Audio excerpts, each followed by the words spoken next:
na kailangan sapat ang pagkain para sa ating mga kababayan. At kasama dyan ay pinapatibay natin ang sistema natin ng agrikultura.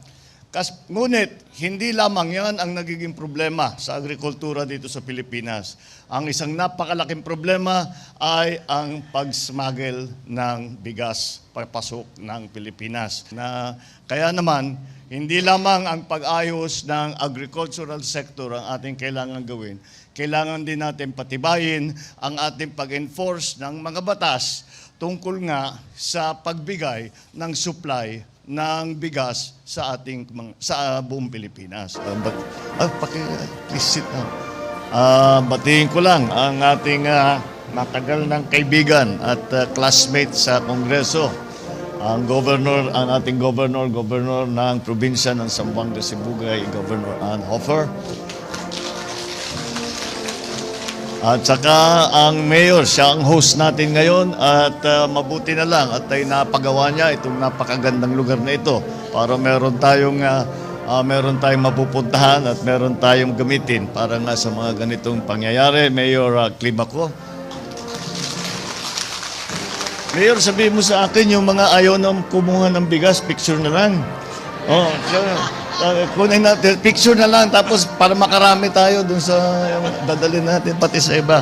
Hindi, kailangan ninyo yan at mabuti. Alam nyo po ang pangyayari nito kung tayo, pinag-uusapan ko lagi na kailangan sapat ang pagkain para sa ating mga kababayan. At kasama dyan ay pinapatibay natin ang sistema natin ng agrikultura. Ngunit, hindi lamang yan ang nagiging problema sa agrikultura dito sa Pilipinas. Ang isang napakalaking problema ay ang pag-smuggle ng bigas papasok ng Pilipinas. Illegal na importasyon na dinadala sa Pilipinas at sinisira, ginugulo at iniipit. Bago i-smuggle nila papuntang Pilipinas, tapos iipitin nila, hindi nila ilalabas. Iipitin nila para tumaas ang presyo. Pagtaas ng presyo, saka sila magbebenta. Kaya yan ang racket nitong mga kaharap natin. Kaya naman, hindi lamang ang pag-ayos ng agricultural sector ang ating kailangan gawin. Kailangan din natin patibayin ang ating pag-enforce ng mga batas tungkol nga sa pagbigay ng supply ng bigas sa buong Pilipinas. Hindi tama na nagpapasok sila, iniipit nila ang supply, pinapataas nila ang presyo, naghihirap ang tao para lang kumita sila ng malaki. Kaya pinatibay namin at binigyan ko ng instruction ng Bureau of Customs.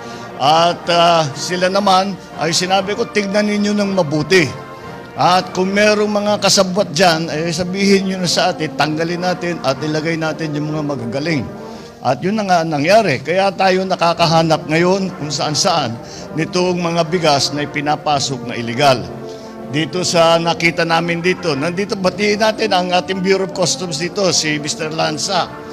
Siya ang nag-imbestiga nito at siyang nakahanap kung saan-saan meron siyang mga nakuhang impormasyon at ginamit niya yung impormasyon na ito upang makuha ang mga bigas na illegal ang pagpasok sa Pilipinas, na smuggled. At dumaan tayo sa proseso dahil sa batas may proseso, kahit mahuli mo lang, hindi naman pwede basta't kukunin lang ng gobyerno. Kailangan bigyan ng pagkakataon yung nagpasok na magpaliwanag kung anong papeles niya, ano yung authorization niya, bakit siya nagpasok, bakit patago ang kanilang pagpasok ng bigas. Yun, kailangan mag-explain sila at binibigyan sila ng 15 days. O nabigyan na sila ng 15 days, wala silang maisagot, kaya't kinuha na ng gobyerno. At ginawa nating donation sa DSWD. Nandito po, Secretary Rex Gatchalian ng DSWD. Ginawang donation ng DSWD at sabi ko, ang pinaka-nangangailangan dyan, ang mga beneficiary ng 4Ps. Kaya kunin natin yung bigas, ibigay natin sa kanila at kailangan nila yan. So, gumawa tayo ng listahan kasama ang local government, ng bayan, ang local government, ng probinsya, at ang DSWD at saka opisina ko. At gumawa tayo ng listahan, binalikan natin yung mga 4P beneficiaries, ginawa natin lang listahan, kaya po nandito kayong lahat. Kaya yan po ay patuloy nating pag-asikaso para tignan natin na maging maganda ang patakbo ng merkado sa bigas dahil alam naman natin gaano kahalaga ang supply ng bigas sa magandang presyo para sa lahat ng Pilipino. Kaya naman po ay tinitiyak natin na hindi ginagawa na pinaglalaruan ang presyo ng bigas ng mga iilan dyan na pinahihirapan ng taong bayan na para lang kumita sila ng malaki, papayaman lang sila. At kaya't hinahabol ko yung sa zona ko po. Kung maalala ninyo, sa zona ko, sabi ko, hahabulin ko yung mga yan. At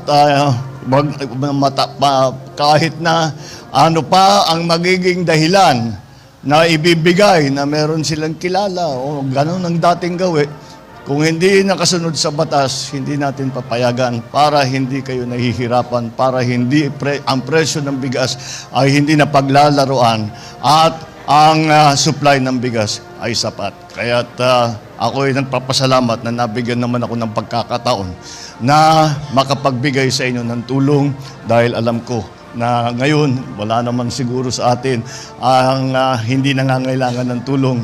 Kaya nandito po ang inyong pamahalaan. Nandito po lagi para kayo. Maraming salamat sa inyo.